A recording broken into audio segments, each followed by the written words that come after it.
MDMA എന്ന് കരുതി police പിടികൂടിയത് കൽക്കണ്ടപ്പൊടി. കാസർകോട്ടെ ബസ് ഡ്രൈവർ അടക്കം ജയിലിൽ കിടന്നത് 150 ദിവസം. രാസപരിശോധനാ റിപ്പോർട്ട് പുറത്തു വന്നതോടെ കേസ് കോടതി തള്ളി. സംഭവത്തിൽ പോലീസിനെതിരെ നിയമ നടപടിക്ക് ഒരുങ്ങുകയാണ് കാസർഗോഡ് മാലക്കല്ല് സ്വദേശി ബിജു മാത്യുവും കണ്ണൂർ വാരത്തെ മണികണ്ഠനും. MDMA എന്ന് കരുതി പോലീസ് പിടികൂടിയത് കൽക്കണ്ടപ്പൊടി.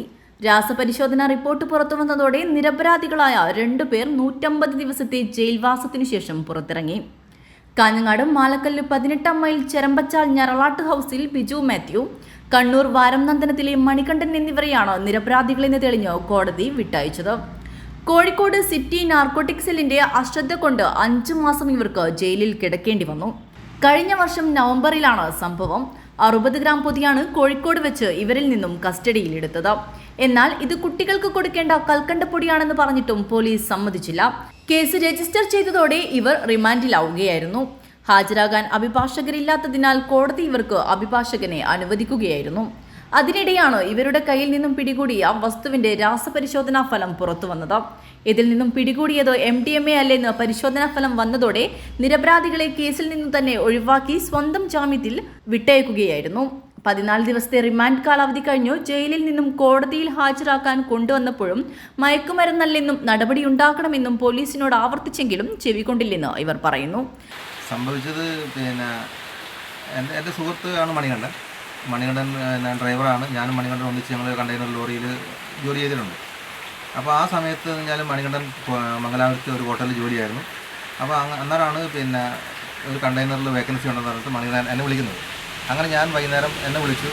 ഞാൻ വൈകുന്നേരം ഇവിടുന്ന് ഞാൻ ബസ് കയറി കാഞ്ഞങ്ങാട് മണികണ്ഠൻ എന്നെ കാത്തു വന്നു. ഞങ്ങൾ രണ്ടാളും മലബാർ എക്സ്പ്രസ്സിന് കയറി കോഴിക്കോട് പോയി റൂമെടുത്ത് രാവിലെ ഞങ്ങൾ ചായ കുടിക്കാൻ വേണ്ടി പോകുന്ന സമയത്ത് ആണ് ഈ ഡാൻസ് ആപ്പ് സംഘം ഞങ്ങളെ പറയുന്നത്. അപ്പോൾ എന്നോട് ചോദിച്ചു എന്താണ് കയ്യിലുള്ളത്? ഞാൻ എൻ്റെ കയ്യിലൊന്നുമില്ല. അപ്പോൾ അവൻ്റെ കീശയിൽ അപ്പോൾ അവൻ വീട്ടിലേക്ക് വാങ്ങിയ ഒരു 100 ഗ്രാം കൽക്കണ്ടം ഉണ്ടായിരുന്നു അവൻ്റെ കയ്യിൽ. അപ്പോൾ അത് രാത്രിക്ക് ഞങ്ങൾ സത്യം പറഞ്ഞാൽ അന്ന് രാത്രിക്ക് ഞങ്ങളത് കുറച്ച് ഞങ്ങൾ കഴിച്ചായിരുന്നു. കഴിച്ചിട്ട് ബാക്കിയുള്ള സാധനം അതാണ് വെറും പ്ലാസ്റ്റിക് ഗ്ലാസ് പോലൊരു സാധനമാണ്. അത് അവൻ്റെ കീശയിലുണ്ടായിരുന്നു. അത് എടുത്ത് ഇത് ആർക്ക് കൊടുക്കാൻ വേണ്ടി വന്നതാണ്, നിങ്ങൾ ഇത് ആരാ തന്നത് എന്ന് ചോദിച്ചു. ഞങ്ങളൊരു സാറേ അത് മേടിച്ചതാണ്, മംഗലാപുരത്ത് മേടിച്ച സാധനമാണ്. അത് വീട്ടിലേക്ക് കുട്ടികൾക്ക് വേണ്ടി അങ്ങനെ മേടിച്ച സാധനമാണ്. അതിന് ഞങ്ങൾ ഇന്നലെ കഴിച്ചതും കൂടിയാണ്. ബാക്കിയല്ല അത്രയേ ഉള്ളൂ. അത് പറഞ്ഞു ഇതൊന്നും അവർ കൂട്ടാക്കാനോ വിശ്വസിക്കാനോ അവർ തയ്യാറായില്ല. അപ്പോൾ തന്നെ ഞങ്ങളുടെ കൈക്ക് ആങ്ങപ്പെട്ടു. നോക്കാം, നിങ്ങളിത് കൊണ്ടുവന്ന സാധനം ഇത് MDMA ആണ്. ഇനി കൂടുതൽ ഞങ്ങളോട് വിശദീകരിക്കുന്നു വേണ്ട, ഞങ്ങളുടെ പൊട്ടന്മാരാക്കണ്ട, ഞങ്ങളിത് കുറേ കണ്ടതാണ്, ഇതുപോലെ തട്ടിപ്പൊക്കെ ഞങ്ങൾ കണ്ടതാണ് എന്ന് പറഞ്ഞ് ഞങ്ങൾ പറഞ്ഞ കാര്യങ്ങളൊന്നും വിശ്വസിക്കാൻ തയ്യാറായില്ല. ഉടനെ തന്നെ ഇത് പെട്ടെന്ന് ടെൻഷൻ കയറിയിട്ട് മണികണ്ഠന് ദേഹാസ്വാസ്ഥ്യം വന്നു. അവന് ഫിക്സ് പോലത്തെ ഒരു പെട്ടെന്ന് പ്രഷർ എന്തോ കൂടിയിട്ട് അങ്ങനെ എന്തായിട്ട് ടെൻഷൻ ആയിട്ട് അവൻ വീണു. അവനെ പെട്ടെന്ന് അവന് വേഗം മെഡിക്കൽ കോളേജ് ഹോസ്പിറ്റലിലേക്ക് പോലീസുകാരനെ കൊണ്ടുപോയി. അപ്പോൾ തന്നെ നടക്കാവ് SI ലീല അവിടെ വന്നു. അവർ ഞങ്ങളെ പെട്ടെന്ന് തന്നെ എന്നെ സ്റ്റേഷനിൽ കൊണ്ടുപോയി. എന്നെ ഒരു ദിവസം സ്റ്റേഷനിൽ കടത്തി. പിറ്റേ ദിവസം രാവിലെ എന്നെ കോടതി ഹാജരാക്കി റിമാൻഡ് ചെയ്തു. ഈ റിമാൻഡ് ചെയ്യുന്ന സമയത്തും മജിസ്ട്രേറ്റിനോട് ഞാൻ പറഞ്ഞു, സാറേ അത് കൽക്കണ്ടമാണ്, ഞങ്ങൾ ഇന്നലെ രാത്രി കഴിച്ച സാധനമാണ്, അത് അല്ലാണ്ട് ഇത് MDMA ഒന്നല്ല.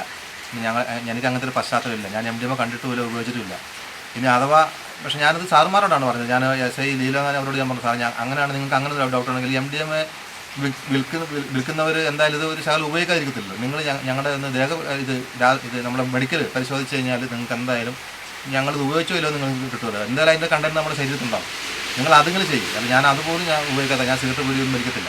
അത്യാവശ്യം ഇടയ്ക്ക് മദ്യപിക്കും. പക്ഷേ ഈ സിഗരറ്റ് വീഡിയോ പോലും ഞാൻ വലിക്കാത്തൊരു വ്യക്തിയാണ്. പക്ഷേ എന്തോ എൻ്റെ കഷ്ടകാലം എന്ന് പറയാൻ സംഗതി ആ സമയത്ത് ഒന്നും പറയാൻ പറ്റാത്ത ആകെ ഞെട്ടി പേടിച്ചു പോയി. സ്വകാര്യ ബസ് ഡ്രൈവറായിരുന്നു ബിജു.